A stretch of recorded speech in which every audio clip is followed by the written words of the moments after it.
Hello friends, मैं हूं advocate Brijesh Yadav. आपके अपने यूट्यूब चैनल ब्रिज एलएलबी पर आप सभी का बहुत बहुत स्वागत करता हूं दोस्तों। डियर फ्रेंड्स, आज की इस वीडियो क्लास में हम बात करने वाले हैं दोस्तों, डिस्कस करने वाले हैं दोस्तों कि क्या आपने किसी बैंक या फिर एनबीएफसी से आपने कोई क्रेडिट कार्ड्स लिए हैं दोस्तों। हो सकता है वो आपका सिंगल क्रेडिट कार्ड हो या फिर आपका वो मल्टीपल क्रेडिट कार्ड्स हो दोस्तों। और ऐसे में कहीं ना कहीं आगे चलकर उस क्रेडिट कार्ड्स का जो बिल जनरेट होता है, जो बिल आती है, उस बिल का आपने भुगतान नहीं किया दोस्तों। उसकी जो भी बकाया राशि थी, जो भी उसका ड्यू या फिर आउटस्टैंडिंग अमाउंट था, उसका आपने भुगतान नहीं किया दोस्तों। इसके पीछे कोई ना कोई एक रीजन हो सकता है दोस्तों, जो कि जेन्युइन होगा। जैसे कि उदाहरण के तौर पर हो सकता है कि आपके घर में कोई फाइनेंशियल क्राइसिस या फिर कोई मेडिकल इश्यूज आ गई हो दोस्तों, या फिर हो सकता है आपका जॉब लॉस या फिर व्यापार में नुकसान। ऐसा कोई भी XYZ रीजन हो सकता है दोस्तों।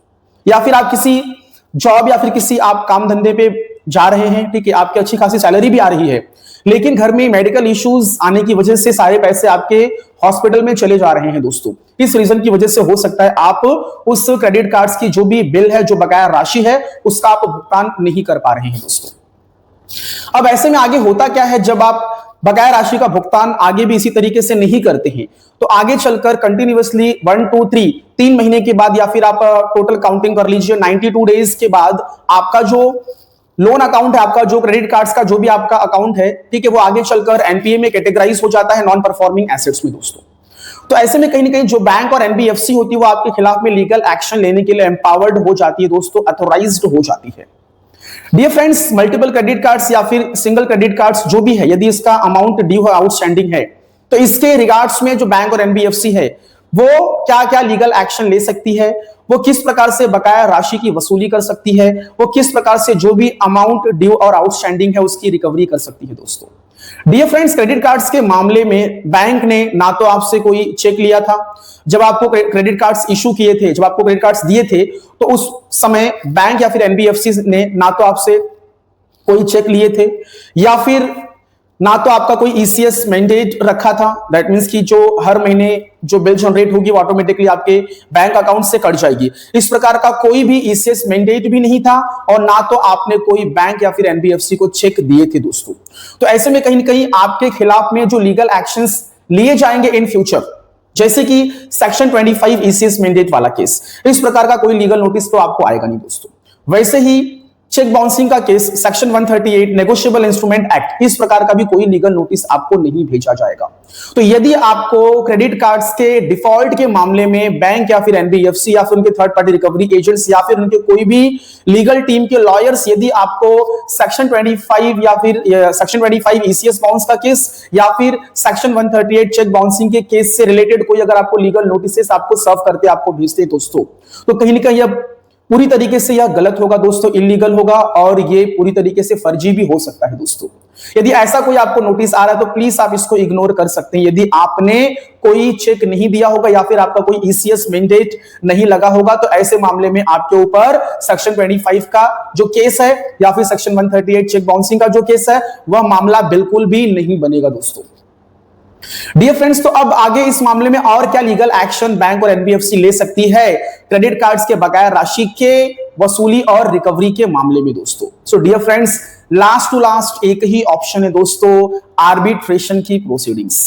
डियर फ्रेंड्स, क्रेडिट कार्ड्स का बकाया ड्यू आउटस्टैंडिंग अमाउंट, ये जो है ना, ये आपका एक अनसिक्योर्ड लोन का मामला बन जाता है दोस्तों। अनसिक्योर्ड लोन, दैट मींस कि क्रेडिट कार्ड्स लेते समय आपने बैंक और एनबीएफसी के पास किसी भी प्रकार का कोई भी चीज गिरवी या फिर कोलेटरल के तौर पर या फिर सिक्योरिटी के तौर पर आपने कुछ भी नहीं रखा था।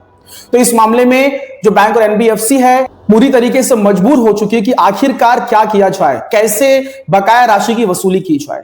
ना तो हमारे पास गिरवी के तौर पर कुछ है, ना तो कोलेटरल है, ना तो बंधक है, ना तो मोर्गेज है, तो करे क्या?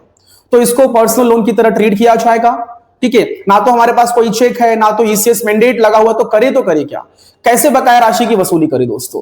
तो एक ही ऑप्शन है दोस्तों, आर्बिट्रेशन की प्रोसीडिंग्स दोस्तों। आर्बिट्रेशन एंड कंसिलिएशन एक्ट 1996 की एक लीगल नोटिस आपको भेजी जाएगी दोस्तों। क्रेडिट कार्ड्स के डिफॉल्ट के मामले में, चाहे वो आपका मल्टीपल हो, चाहे आपका सिंगल हो, कोई भी मामला हो, आपको आर्बिट्रेशन एंड कंसिलिएशन एक्ट 1996 की आपको लीगल नोटिस उस बैंक और एनबीएफसी के एडवोकेट के माध्यम से आपको भेजी जाएगी दोस्तों।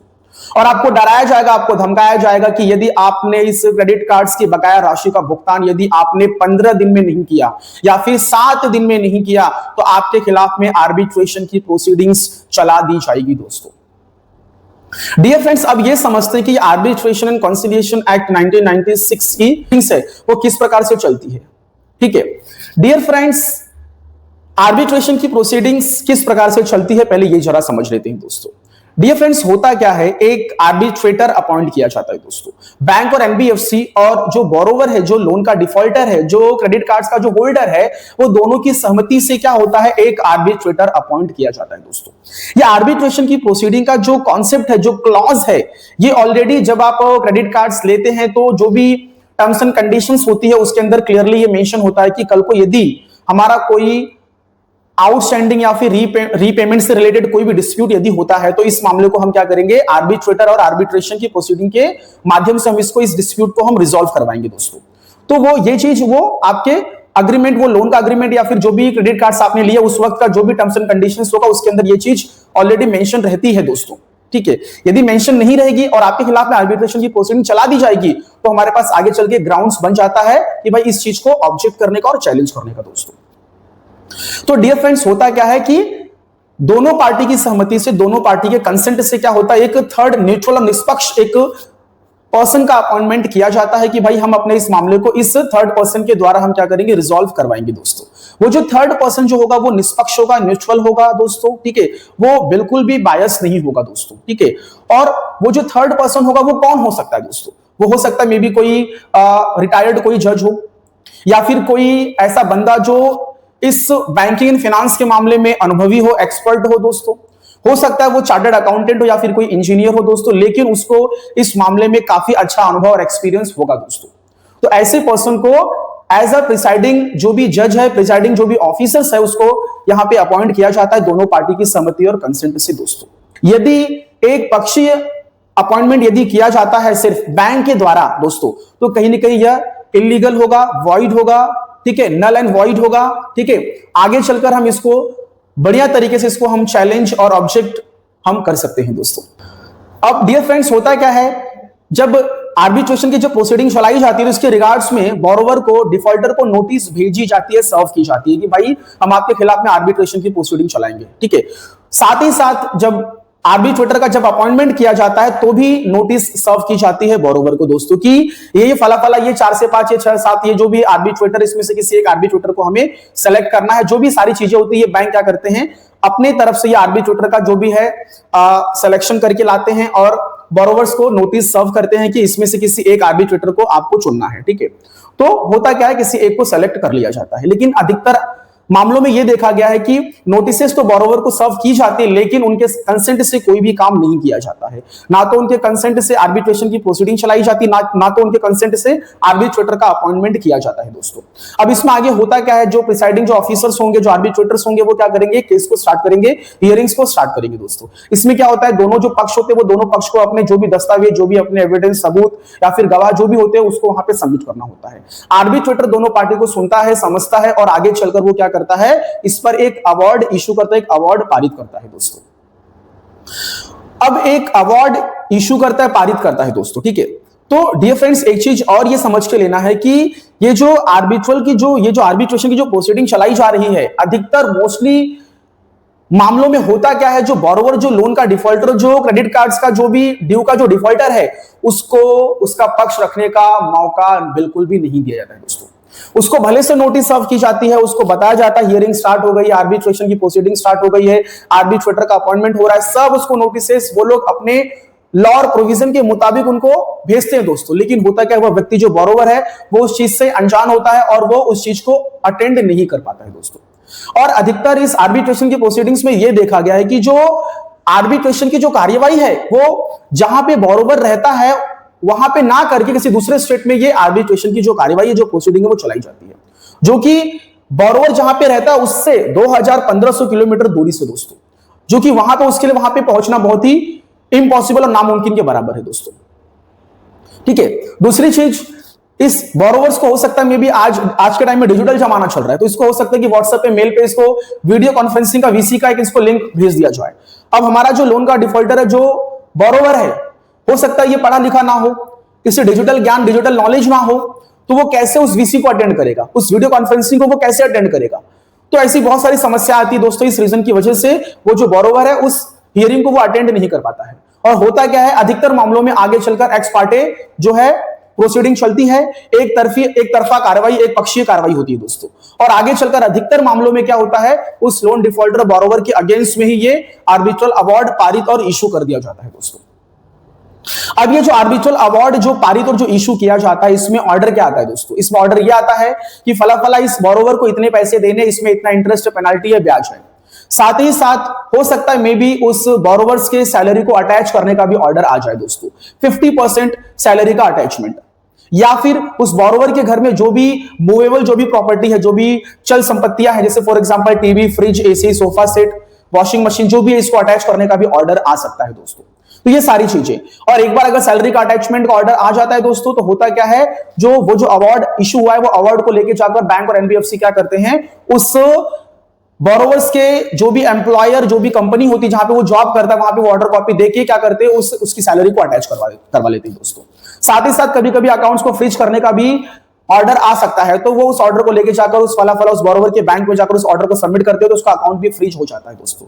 लेकिन ये जो चीजें हो रही है, ये पूरी तरीके से इलीगल, गलत है। क्यों ऐसा मैं कह रहा हूं, क्योंकि जब इशू होता है तो उस अवार्ड का एग्जीक्यूशन होना चाहिए दोस्तों, उस अवार्ड का एग्जीक्यूशन होना चाहिए। तो बैंक और एनबीएफसी क्या करती है, उस अवार्ड के एग्जीक्यूशन के लिए क्या करती है, डिस्ट्रिक्ट कोर्ट में जाती है, और वहां से अवार्ड का एग्जीक्यूशन होने के बाद ही ये सारी चीजें होनी चाहिए। लेकिन अधिकतर मामलों में क्या होता है, जैसे अवार्ड इशू हुआ, फटाक से उसकी अवार्ड कॉपी लेके जाकर उस बोरोवर के एम्प्लॉयर, उसके जो मालिक सेट है, जहां से उसकी सैलरी आती, जहां पे वो काम धंधा जॉब करता है, वहां पे उसकी ऑर्डर कॉपी दे देते हैं, उसकी सैलरी अटैच हो जाती है। जहां पे उसका बैंक अकाउंट है, वहां पे इस ऑर्डर कॉपी को दे देते हैं, तो उसका जो बैंक अकाउंट है वो सीज हो जाता है दोस्तों। ठीक है, तो ये जो सारी चीजें हो रही हैं, यदि आप इससे काफी डरे हुए हैं, आप काफी परेशान हैं कि क्या किया जाए, आखिरकार कैसे इस चीज को रोका जाए दोस्तों। सो डियर फ्रेंड्स, इस बात को नोट और फिट कर लीजिए अपने दिमाग में आप, कि अधिकतर जितने भी मामले ये आर्बिट्रेशन के प्रोसीडिंग्स के चलाए जाते हैं, वो सारे के सारे लोन बोरोवर्स और डिफॉल्टर कर्जदारी के खिलाफ में ही चलाए जाते हैं दोस्तों। ना तो उनको कोई अपना पक्ष रखने का उनको मौका दिया जाता है, ठीक है, यदि मौका दिया भी गया तो बेचारा वहां पर पहुंच नहीं पाता, उसकी हियरिंग को अटेंड नहीं कर पाता है, ठीक है, ये सारी चीजें। तो डियर फ्रेंड्स, जब ये सारी चीजें जब चलती हैं, सपोज आर्बिट्रेशन की प्रोसीडिंग स्टार्ट की गई, कमेंस की गई, या फिर आर्बिट्रेटर का अपॉइंटमेंट हो रहा है, तो ऐसे मामले में आपको ऑब्जेक्शन फाइल करना चाहिए, आपका रिप्लाई फाइल करना चाहिए। इस चीज को आपको ऑब्जेक्ट करना चाहिए, इस चीज के खिलाफ में आपको अपना रिप्लाई फाइल करना चाहिए दोस्तों। यदि यूनिलेटरल तरीके से एक तरफा कार्रवाई यदि हो रही है, इसमें आपका कोई कंसेंट नहीं लिया जा रहा है आर्बिट्रेटर के अपॉइंटमेंट में दोस्तों, तो आपको इसमें आपका अपना ऑब्जेक्शन फाइल करना चाहिए आपके एडवोकेट, आपके वकील के माध्यम से दोस्तों। यदि आप पढ़े लिखे कानून के जानकार है, तो आप खुद भी अपना ऑब्जेक्शन आप बना सकते हैं, ऑब्जेक्शन आप फाइल कर सकते हैं दोस्तों। डियर फ्रेंड, जब आप ऑब्जेक्शन फाइल करो तो उसमें एक ना क्या करो, उसमें एक ना सुप्रीम कोर्ट या फिर हाई कोर्ट की एक जजमेंट भी लगा दो दोस्तों। डियर फ्रेंड्स, एक लैंडमार्क, एक जजमेंट, एक ऑर्डर, एक फेमस ऑर्डर है दोस्तों दिल्ली हाई कोर्ट का, डियर फ्रेंड्स, ठीक है, जो कि आर्बिट्रेटर के अपॉइंटमेंट से रिलेटेड है, कि भाई जो बोरोवर है उसके कंसेंट के बिना ही आर्बिट्रेटर का अपॉइंटमेंट कर लिया गया, जो कि नेचुरल जस्टिस के खिलाफ है। तो वो जो जजमेंट है, वो जो केस का जो टाइटल है दोस्तों, वो क्या है? डियर फ्रेंड्स, केस का जो टाइटल था, उसका जो नाम था, वो था Kotak Mahindra bank limited versus Narendra Kumar Prajapati दोस्तों। जो कि ये जो मामला था, ये 2023 का था दोस्तों, 2023 में जजमेंट आई थी, ठीक है। इसमें क्लियरली ये कह दिया गया कि भाई यदि आर्बिट्रेटर का अपॉइंटमेंट किया जा रहा है तो दोनों पक्षों की सहमति से किया जाना चाहिए। लेकिन हुआ क्या था इस मामले में? इस मामले में जो लोन का जो बोरोवर था, उसके विदाउट कंसेंट, उसकी सहमति के बिना ही आर्बिट्रेटर का अपॉइंटमेंट कर दिया गया था, जो कि आगे चलकर एक्स पार्टी डिग्री, एक पक्षीय कार्रवाई की गई और अवार्ड भी इशू हुआ। लेकिन इस अवार्ड को जब आगे एग्जीक्यूशन के लिए बैंक के द्वारा कमर्शियल कोर्ट में, दिल्ली की जो कमर्शियल कोर्ट थी, जब वहां पर इस मामले को लेके गया, इसके अवार्ड के एग्जीक्यूशन के लिए जब पेटिशन एप्लीकेशन फाइल की गई, तो वहां पे कोर्ट ने क्या किया, इसके एग्जीक्यूशन का जो ऑर्डर था वो खारिज कर दिया दोस्तों। ऑर्डर दिया ही नहीं, एग्जीक्यूशन का ऑर्डर दिया ही नहीं दोस्तों, और ये अवार्ड को एनफोर्स नहीं किया गया दोस्तों। ये जो अवार्ड है, ये अवार्ड लागू ही नहीं हुआ दोस्तों। और ये मामला आगे चलो जब सुप्रीम कोर्ट में गया, तो सुप्रीम कोर्ट ने भी कह दिया भाई कि जो है वो सही है। क्योंकि यहां पे आर्बिट्रेशन कॉन्सिलिएशन एक्ट 1996 की जो प्रोविजन, जो कानूनी जो प्रावधान थे, उसको फॉलो नहीं किया गया। सिंपल सी बात है, ठीक है। तो ये आप एक केस का एक टाइटल, आप एक ये ऑर्डर, ये जजमेंट आप दे सकते हैं दोस्तों, जब आप ऑब्जेक्शन फाइल कर रहे हैं दोस्तों। दूसरी चीज, जो भी ग्राउंड्स हैं, जैसे कि सपोज फॉर एग्जांपल आपको आपका पक्ष रखने का मौका नहीं दिया गया, जब आपने लोन्स लिए थे तो लोन्स के एग्रीमेंट्स में आर्बिट्रेशन जैसा कोई क्लॉज नहीं था, ये चीज भी आप अपने ऑब्जेक्शन में फाइल कर सकते हैं यदि नहीं होगा तो। दूसरी चीज, आगे चलकर यदि आपके खिलाफ में आर्बिट्रल अवार्ड इश्यू हो भी गया तो आप उसको सेट असाइड, उसको आप चैलेंज भी कर सकते हैं दोस्तों। आप आपके डिस्ट्रिक्ट कोर्ट में जाइए, वहां पे इस आर्बिट्रल अवार्ड को चैलेंज करिए दोस्तों। Section 34 of arbitration and conciliation act 1996 के प्रावधान प्रोविजन के अकॉर्डिंगली कि भाई किस किस ग्राउंड्स पे आप इस आर्बिट्रल अवार्ड को आप सेट असाइड और चैलेंज कर सकते हैं, वो सेक्शन 34 में आपको क्लियरली वो ग्राउंड्स दिए गए हैं दोस्तों। तो यदि आपका कोई ग्राउंड्स उसमें से निकलता है तो आप उसको चैलेंज कर सकते हैं दोस्तों। तो ये सारी चीजों आपको फॉलो करते हुए दोस्तों, आपको आपके आर्बिट्रल अवार्ड को आप रोक सकते हैं, जो कि आपके खिलाफ में आगे फ्यूचर में यदि आएगा तो, ठीक है। तो इस बात को आप नोट कर लीजिए कि भैया लोन, ये क्रेडिट कार्ड्स के डिफॉल्ट के मामले में बैंक और एनबीएफसी के पास एक ही लास्ट ऑप्शन है, आर्बिट्रेशन की कार्यवाही, आर्बिट्रेशन की प्रोसीडिंग्स दोस्तों। तो इस मामले में आपको ऑब्जेक्शन फाइल करना है, रिप्लाई फाइल करना है, यदि आप नहीं चाहते कि आगे चलकर आपकी सैलरी अटैच हो जाए दोस्तों, इस बात को आपको नोट करना है। कुछ लोगों के दिमाग में यह भी चलता है कि मेरा जो बैंक अकाउंट है वो कैसे सीज होगा, वो अमाउंट कैसे अटैच किया जाएगा, सैलरी कैसे अटैच होगी दोस्तों।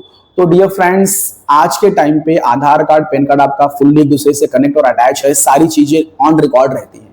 तो पैसा किसी भी अकाउंट में रहने दो, अटैच हो जाएगा, ठीक है, फ्रीज हो जाएगा दोस्तों, ठीक है। तो आप किसी भी कंपनी में काम करो, चाहे आप वो गवर्नमेंट कंपनी में काम करो या फिर आप प्राइवेट कंपनी में काम करो, यदि ऑर्डर आ गया तो सैलरी अटैच हो जाएगी। तो यदि आप इस चीज को रोकना चाहते हैं, आप इसमें ऑब्जेक्ट फाइल करना चाहते हैं, तो जैसे आर्बिट्रेशन की प्रोसीडिंग स्टार्ट हुई तो from the beginning, from the initial, आपको वहीं से अपना ऑब्जेक्शन आपको फाइल करना स्टार्ट कर देना है दोस्तों।